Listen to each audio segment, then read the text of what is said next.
Le sol de marbre italien, poli à la perfection, résonna sous les mocassins en cuir de Léonard lorsqu'il franchit le seuil de sa demeure, de retour chez lui sans prévenir. À 37 ans, ce millionnaire noir, magnat de l'immobilier à Dubaï, portait un costume blanc taillé sur mesure, rehaussé d'une cravate bleu ciel qui capturait la lumière comme une mer sous le soleil. Ses réunions dans les tours scintillantes de Sheikh Zayed Road avaient été écourtées, et pour la première fois depuis des mois, il ressentait une envie viscérale de simplicité, passer un moment vrai avec son fils, Zion, loin des contrats et des poignées de main. Il n'avait pas annoncé son retour, préférant voir la maison, un manoir de verre et d'acier niché dans les collines, respirer sans l'ombre de son autorité. Mais rien, ni ses années à construire un empire, ni son instinct aiguisé de père, n'aurait pu le préparer à ce qu'il découvrit en pénétrant dans la cuisine. Clara, la nouvelle femme de ménage, se tenait près de l'îlot central en quartz blanc, baignée par Babel de la lumière dorée du matin qui filtrait à travers l'immense baie vitrée. Âgée d'une trentaine d'années, elle portait un uniforme lavande pâle, les manches retroussées, révélant des avant-bras marqués par le travail. Ses cheveux châtains, relevés en un chignon soigné mais légèrement défait, encadraient un visage calme et concentré où perçait une douceur inattendue. Dans l'évier de la cuisine, une grande baignoire en plastique abritait Zion, le fils de Léonard, âgé de 8 mois. Le cœur de Léonard s'arrêta. Le nourrisson noir, aux joues rondes et aux boucles humides, gloussait doucement, tandis que Clara versait de l'eau tiède sur son ventre, soutenant sa petite tête avec une main experte. Elle ajustait le robinet avec précision, testant la température contre son poignet, un geste si naturel qu'il semblait gravé dans son corps. Léonard sentit une vague de panique et de colère monter en lui. C'était son fils. Personne, hormis Rosland, la nounou attitrée, n'avait le droit de toucher Zion. Rosland, une femme d'expérience qu'il avait choisie, avec soin après la mort de sa femme, était en congé aujourd'hui.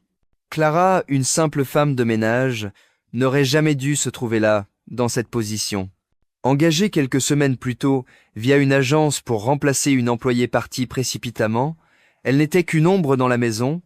Léonard se souvenait à peine de son visage, de son nom complet, Clara Beaumont. Sa présence dans la cuisine, baignant son fils dans l'évier comme une mère, était une violation. Pourtant, il resta cloué sur place.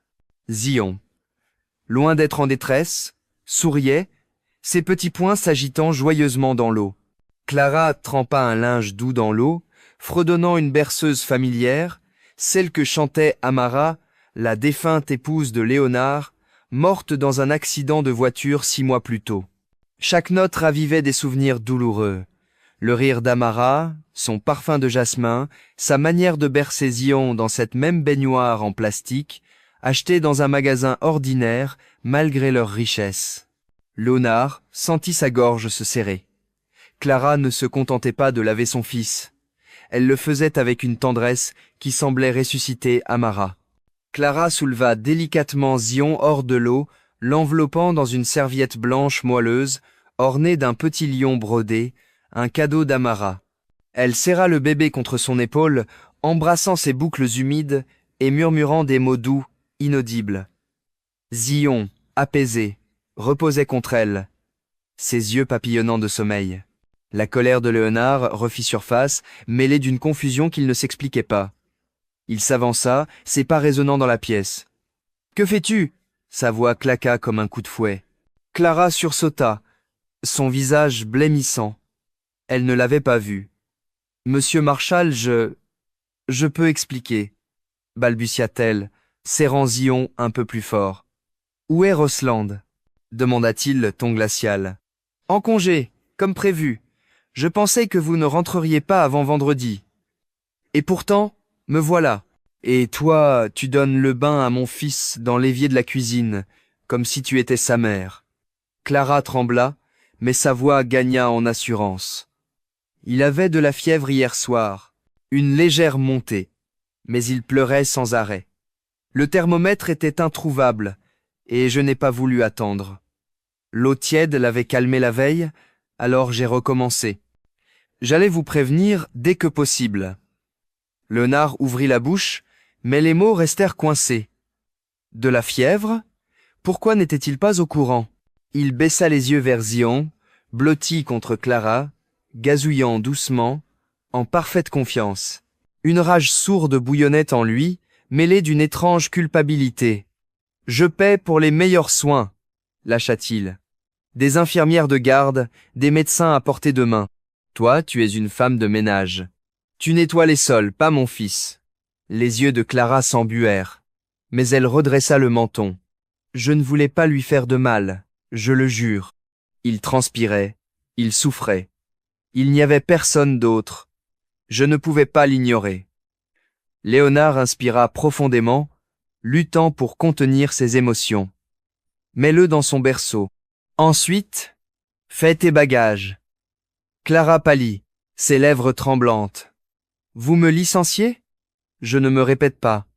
Un silence pesant s'installa. Clara, les épaules voûtées, hocha la tête et porta Zion à son berceau, le déposant avec une douceur infinie. Léonard, les mains crispées sur le comptoir de quartz, sentit son cœur marteler sa poitrine. Une part de lui vacillait, troublée par le sourire de Zion, par la berceuse, par la tendresse de Clara, mais il repoussa ce sentiment. Il était Léonard Marshall, un homme qui contrôlait tout, sa vie, son empire, son fils. Pourtant, quelque chose en lui murmurait qu'il venait de commettre une erreur.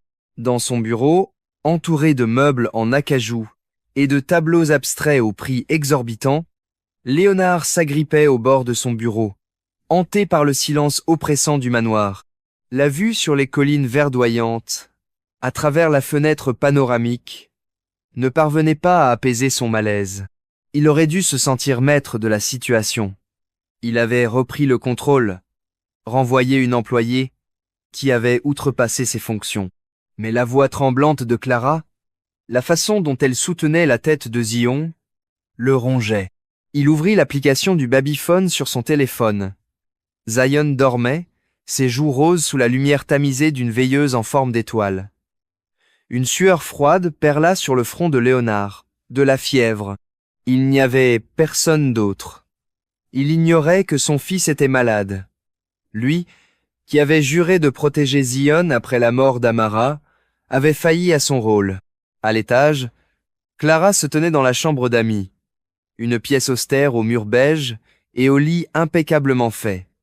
Sa valise ouverte reposait sur le sol, à moitié remplie. Des larmes silencieuses roulaient sur ses joues, tachant son uniforme lavande froissée. Elle plia une dernière chemise et glissa une photo usée au sommet.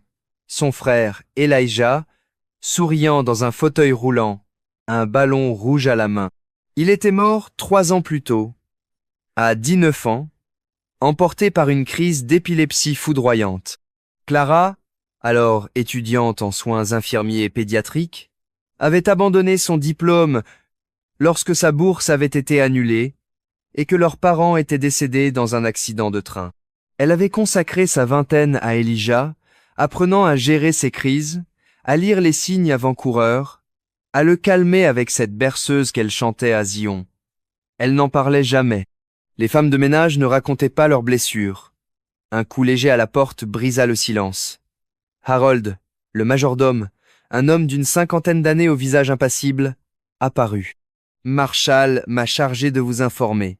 Votre salaire et vos références seront prêts ce soir. Il vous demande de partir avant le coucher du soleil. Clara hocha la tête, la gorge nouée.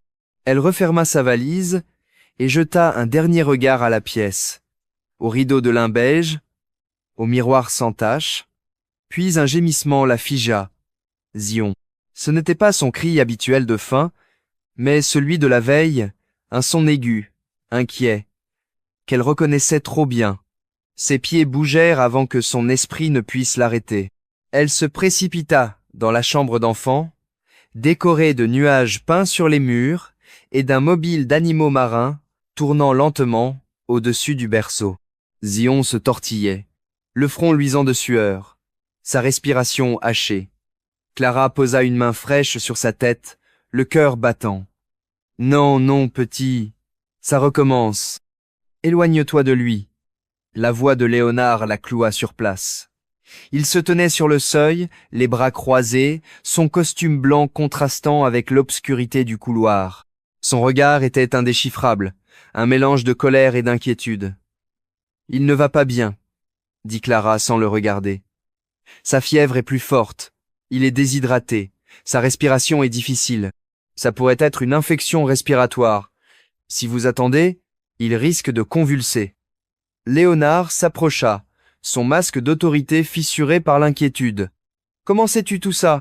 Clara se tourna, les yeux rougis mais résolus. « Mon frère, Elijah, il était épileptique. J'ai vu ses symptômes des centaines de fois. J'ai étudié les soins pédiatriques avant d'abandonner pour m'occuper de lui. Je l'ai perdu à cause d'une crise. J'ai juré de ne plus jamais laisser un enfant souffrir si je pouvais l'aider. » Un silence lourd s'installa. Zion gémit à nouveau, un son faible qui brisa le cœur de Léonard. Sans un mot, il prit son fils dans ses bras, sentant la chaleur anormale de son petit corps, et le tendit à Clara. « Fais ce qu'il faut !» murmura-t-il, la voix brisée. Clara n'hésita pas. Elle installa Zion sur une serviette propre, plaça un linge frais sous ses bras pour réguler sa température, et lui administra de petites gouttes d'une solution électrolytique qu'elle avait récupérée dans la cuisine. Un réflexe qu'elle avait appris avec Elijah. Ses gestes étaient précis, cliniques, mais empreints d'une tendresse maternelle. Peu à peu, la respiration de Zion se stabilisa. Ses gémissements s'apaisèrent. Lorsque le médecin arriva, un pédiatre renommé que Léonard avait fait venir en urgence, la fièvre avait légèrement baissé. Le médecin, un homme grisonnant à la voix posée, confirma que l'intervention rapide de Clara avait évité une crise potentiellement grave, probablement liée à une infection virale. Léonard resta silencieux, observant Clara assise près du berceau, caressant les boucles de Zion avec une douceur infinie. Après le départ du médecin, elle se leva, prête à partir, convaincue que son rôle était terminé. Mais Léonard l'arrêta d'une voix grave. « Ne pars pas. » Clara se retourna, stupéfaite. « Je suis désolé, » ajouta-t-il, les yeux baissés, une vulnérabilité rare dans sa voix. « Je t'ai jugé, sans savoir. J'avais peur. La mort d'Amara m'a rendu paranoïaque. Mais tu as sauvé mon fils. » Les larmes montèrent aux yeux de Clara. Léonard poursuivit, la voix plus ferme. « Roslan prend sa retraite dans un mois. J'ai besoin de quelqu'un en qui je peux avoir confiance. Quelqu'un qui aime Zion comme elle l'aimait. Pas une femme de ménage. Sa nounou à temps plein. Et si tu veux, je financerai la fin de tes études d'infirmière. » Clara, sans voix, agrippa le bord du berceau, les larmes roulant sur ses joues. « Je ne sais pas quoi dire, monsieur Marshall. » Il esquissa un sourire, le premier depuis son retour. « Appelle-moi Léonard, et dis simplement que tu restes. » Elle hocha la tête, submergée par l'émotion. À partir de ce jour, tout changea. Clara devint bien plus qu'une employée. Elle fut le roc de Zion, terminant ses études d'infirmière pédiatrique sous le parrainage de Léonard, qui assistait à sa remise de diplôme avec un sourire fier. Zion grandit en santé, courant vers Clara avec un rire éclatant, la cherchant toujours avant les autres. Léonard, lui, apprit à lâcher prise, à faire confiance, à guérir. Dans la force tranquille de Clara, il trouva une seconde chance, pour son fils, et être, un jour, pour son cœur. Si vous avez aimé cette histoire, likez et abonnez-vous pour découvrir d'autres récits émouvants et inattendus. Partagez en commentaire d'où vous nous lisez et ce que vous avez ressenti.